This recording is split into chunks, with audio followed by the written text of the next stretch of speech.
Welcome to Stage Black. I'm Latia Suttle, one of your hosts, retired Chief Warrant Officer.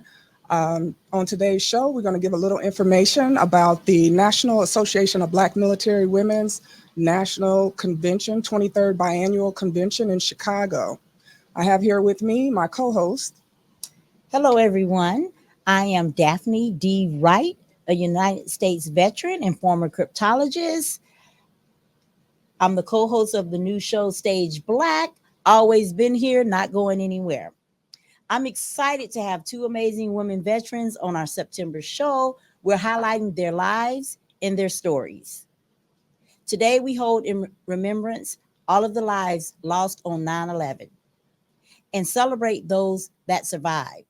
Our first guest is one of those survivors.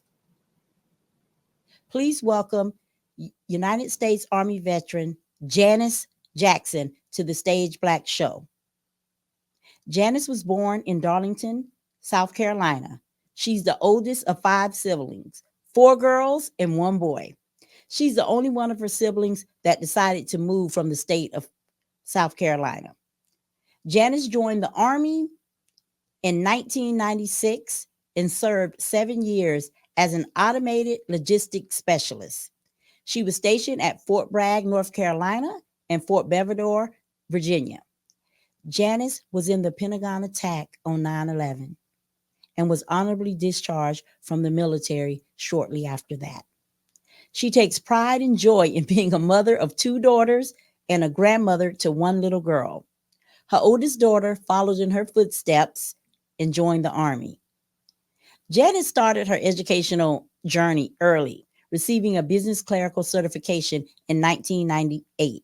She went on to receive a bachelor's degree from Strayer University in computer networking, a master's degree in engineering management and computer forensics from George Washington University, and she's a proud member of Kappa Epsilon Psi Military Sorority Incorporated. She currently works as a scrub master and IT specialist at the United States Patent and Trade Office.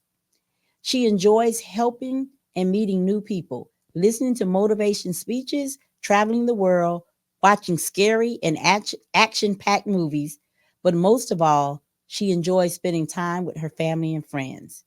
Her forte is helping people and being a team player at all times. Her ultimate goal and dream is to one day open a facility as a mental health advisor to help women who are having difficulties in life. Her motto, be yourself. We're honored to have you on the Stage Black Show today. Welcome, Janice Jackson. Welcome.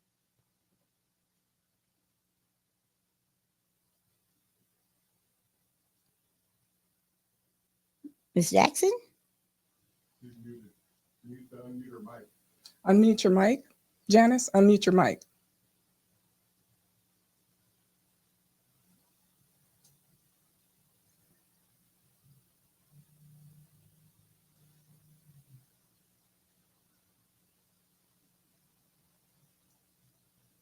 Just give us one moment. We're having a brief technical challenge.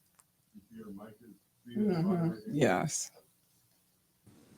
Okay, I Oh, can hear you guys now. yeah, we can hear you now. We're honored to have you on the Stage Black Show today. How are you?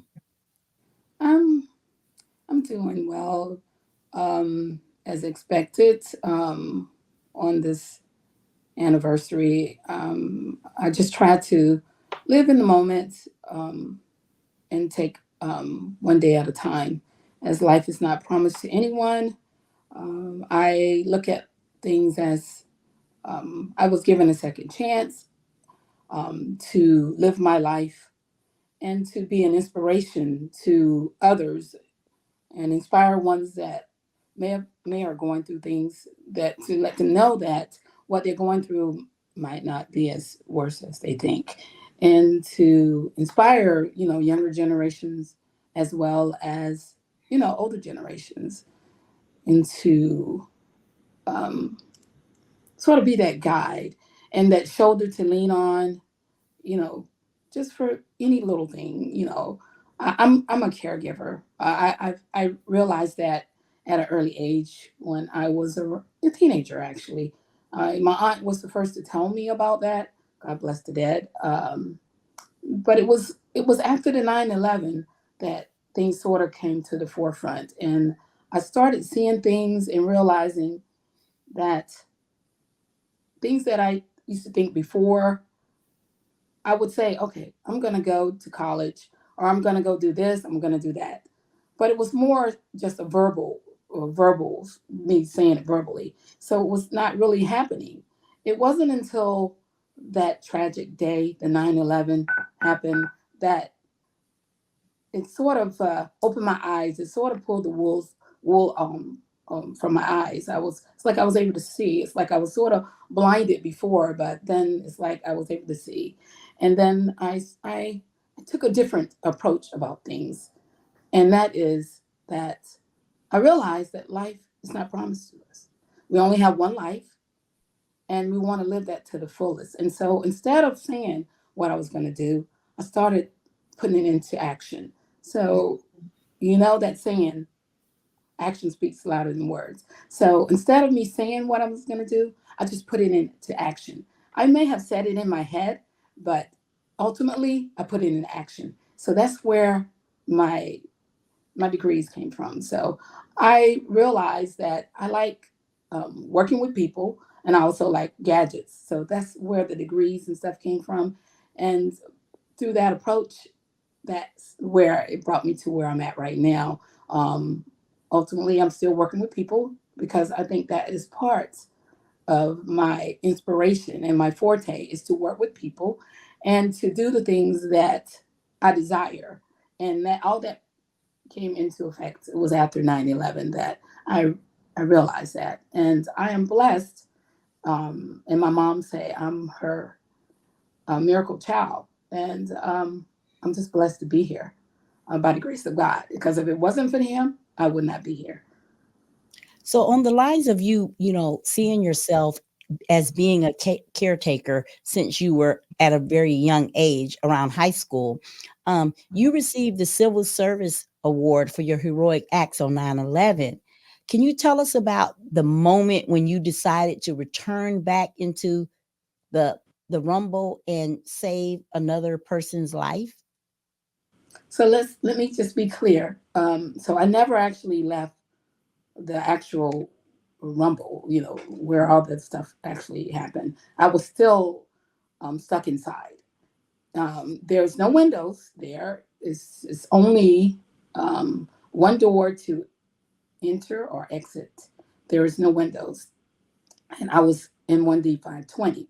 So upon that day when all of this chaos was happening, And this is in the Pentagon, correct? this is in the Pentagon, correct?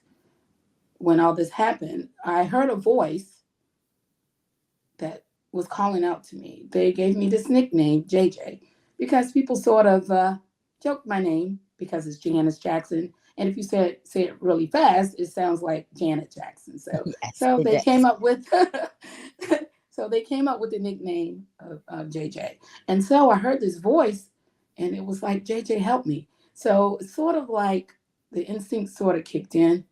The military instincts kicked in, even though at this time I had already had these burns from the fire. The second and third degree burns, to my hair, my face, as well as my hand. Um, and it was an angel there. As I proceeded to follow the voice, it was like a little light, and the light was guiding me. So as I was proceeding, I followed the light, and it's like all of a sudden, it's like the winds blew right inside, and I was able to see her, and she was covered in debris from her waist down. Keep in mind that I already had these burns on my hand, but like with anything, blisters, they don't actually populate right away. So it takes them a few minutes to expand. So I was able to pull her out of that, from the debris, that she was covered in. And that light, you remember that light that I told you that I was following? that light turned into a hole in the wall. So if you look at the photos that they have online, you will see that there's a part of the Pentagon that sort of leans over, and there's like a hole in there. You know, that is the thing that we came out of. But the thing is, we crawled out because the hole was sort of small. So we crawled out of there. There was no one coming in. There were people standing on the outside, but there was no one coming in. So we were our only hope. I was her only hope. And by the grace of God, He sent those angels in there to help me, to help her to get out of there. So we crawled through that opening, and then we saw the light. That was nothing but the grace of God. Wow. You are truly a hero. Yeah, that's incredible. I have reading your bio, I know you have a motto, a personal motto, be yourself. Can you talk to us about that and how that, has influenced you through your day to day, and how it influenced your dream to one day open a facility as a mental health advisor? I have no doubt that you would do it, but can you just tell us how you use that model to sort of thrust you forward? Well, I think that before the 9/11, I was more of a shy type person. So I never really like talked a lot. So it was things I thought I would always keep them to myself. So I was sort of an introvert. So I sort of stayed to myself. It wasn't until after the 9/11 happened that it's like it opened up doors for me. And it's like, so to be yourself, meaning speak out. If you think something that's important, it's going to help someone, or if it's going to help a company or help someone who's in going through something tragic. So what I mean by be yourself, just speak whatever's on your mind. Don't sugarcoat anything. Just say what it is. Sometimes it might not come out as good, to the other person. It might be hurtful, but the thing is, in the end, it will actually help that person, because you're speaking it from your heart, and it's no ill intent, but it's all about just being yourself. If you have to sugarcoat something or sit back and say, okay, well, no, I don't want to say this because this might be this way, you're not being yourself. You're letting someone control how you speak and how you react and how you respond. So it's all about being yourself. Once you become yourself, you feel more at peace with yourself. There's not um, stress. It's not stressful. You're more relaxed and you're comfortable inside your own skin, and you're able to accomplish many things once you overcome that hurdle. So with that being said, it has allowed me to continue my journey to spread the word about what I've gone through and to help others. And by doing so, I realized that this is sort of something that God wants me to do, and that is to help others. And that's where the caretaker comes in.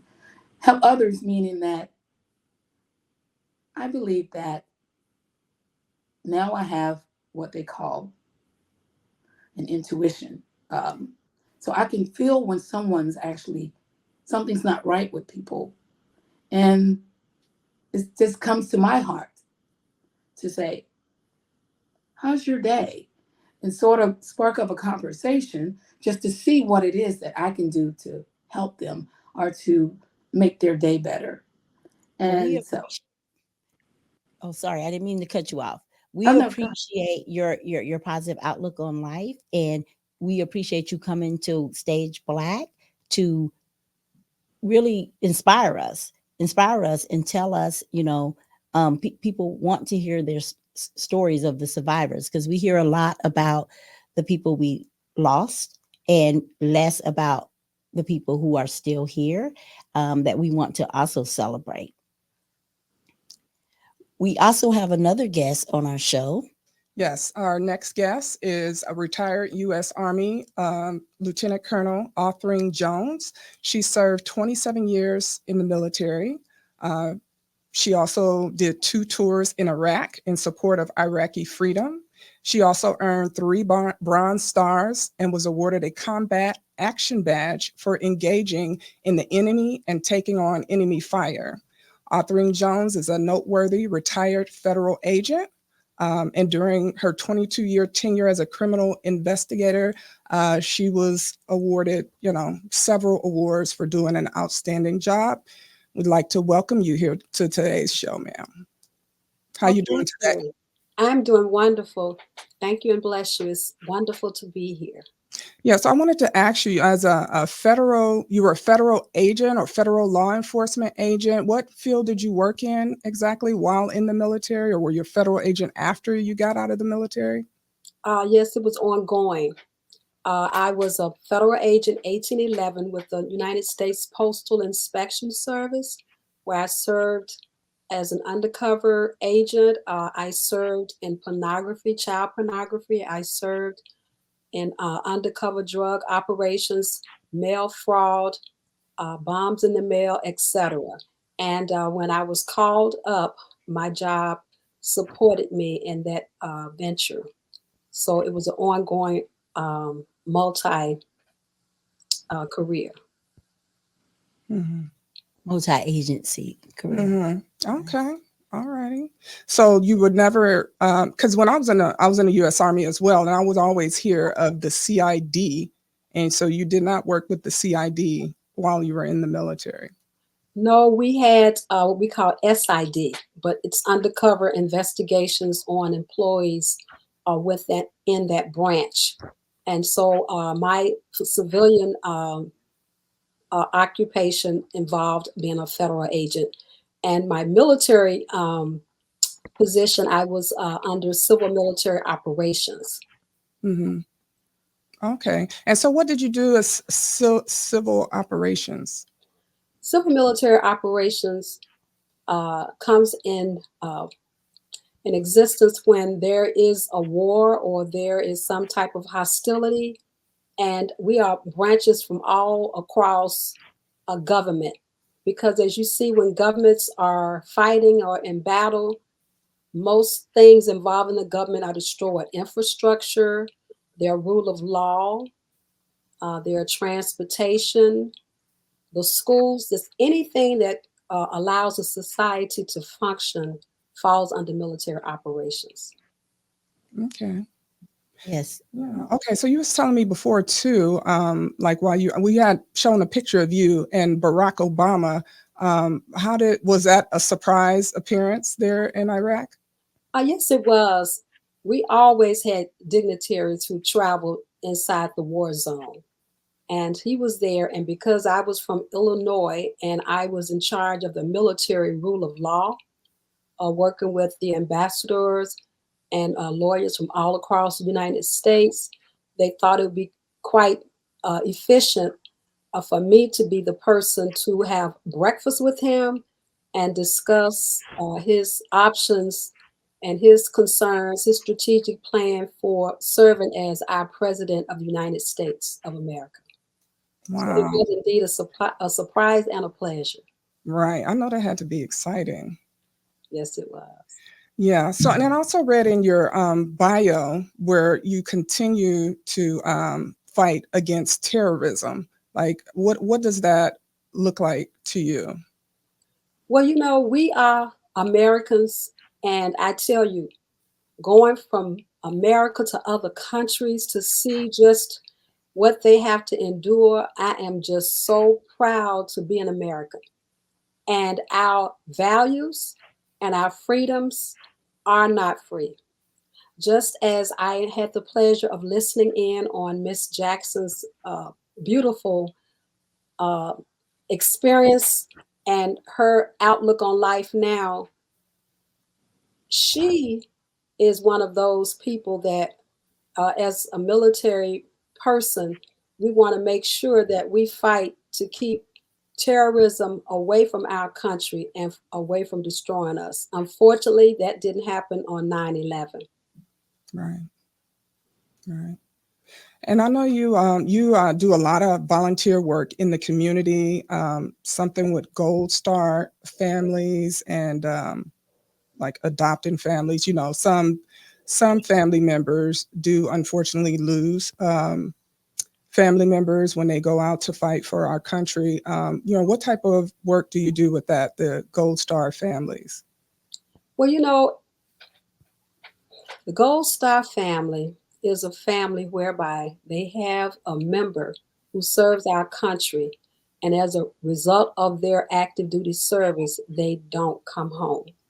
And so Sergeant Simone A. Robertson, she's a fallen comrade in Afghanistan, and she left a 2-year-old daughter with her grandmother to be with her grandmother for maybe a year and a half. However, she never came back. She was hit by an IED, that's an improvised explosive device. And I have met personally with her battle buddies who carried her body off the battlefield while she was still alive. And they said that she sang, "This joy I have, the world didn't give it. The world can't take it away." I'll never forget that. Mm, And you know what? Now, Miss Jackson was a survivor 9/11. right. Well, there was a person there by the name of Silla. He was a firefighter. He was off duty that day, but in the area. And so he went to duty to meet with his squad. When he got there, they were finishing up, but he said, "I'll stay." He took body after body, people after people. He led them out of that building. However, he never came back and his body was never found. Mm, His family were in a lot of pain, but through their pain, they established the Siller Towers to Tunnels Foundation. And what that does is they give homes to first responders mm, and military people when their loved one doesn't come home. And this family, we've been with her since 2009. Every year we go to the cemetery with her family. We also help with the family with all of their needs in association and partnership with other organizations. Well, her grandmother called me one day and said, "I'm just so tired. I'm trying to find a safe place." Because whenever I would go visit her, I would visit 3 times. And within 9 months, she's in another apartment trying to find a safe place for her grandbaby, Nizia. And it was the pandemic, but I got on the telephone. I worked those phones. I called everybody I knew who I thought knew somebody who could help. As a result, that Gold Star family is in a mortgage-free home in Oak Forest, Illinois. They that's are thriving and doing well. that's Hallelujah. They have a lot of trauma, but they're in a safe home. Mhm. That's amazing. Yes, that is truly stellar. You know, your service extends far beyond what you did on the battlefield. You are still in the trenches, and and I say, you know, I'm a military veteran. Latia is a military veteran. We appreciate the work that you put forth for our veterans. We Well, thank really you appreciate. so much. And just as Miss Jackson stated before, and I'm sorry, I was just so captivated by your presentation. Once you go through something, your healing is going out there and helping somebody else. Mhm. I was hit one of my missions, and I talked with you about that one. I didn't talk with you about the others, but we had people injured, but thank God I didn't lose anyone. But some people are still lost because they're not that whole person. Mhm. And so it's my responsibility. Yeah, it's my calling, my purpose from God Mhm. to help those. So that's what I do. My phone number is out there. People call me 24/7. If a Mhm. woman is homeless and she's got children, she's out there. Our organization, National Women's Veterans United, where Rochelle Crump is the president, and we're celebrating our 20th year anniversary next year. That's outstanding. We go out and get those people, and Mhm. we provide them immediate care in homes, because you know what? The Mhm. government and all of these other organizations, they are important and they help, but they are only open 9 to 5. Mhm. They're off on the weekends. People who Right. are homeless in need are homeless and in need 24/7. Right, ma'am. And also, we thank you so much for the work that you can continue to do with these organizations. There's another organization that has chapters all up throughout the country. They'll be having their national convention September 18th through the 22nd. It's with the National Association of Black Military Women. I will be there. Oh, that is I outstanding. will be there with my sisters. Okay. Will this be your first time attending? Yes, it will be. I've made my schedule available. Now, if an emergency comes up, I will have to leave, because my veterans and my families in need Uh-huh. are first and foremost. My family knows that. All right. Well, we appreciate you attending the convention. So, for those watching the show, if you want more information about the National Association of Black Military Women, you can go to their website, nabmw.org. And I think Daphne has some more information about Stage Black that she'll share.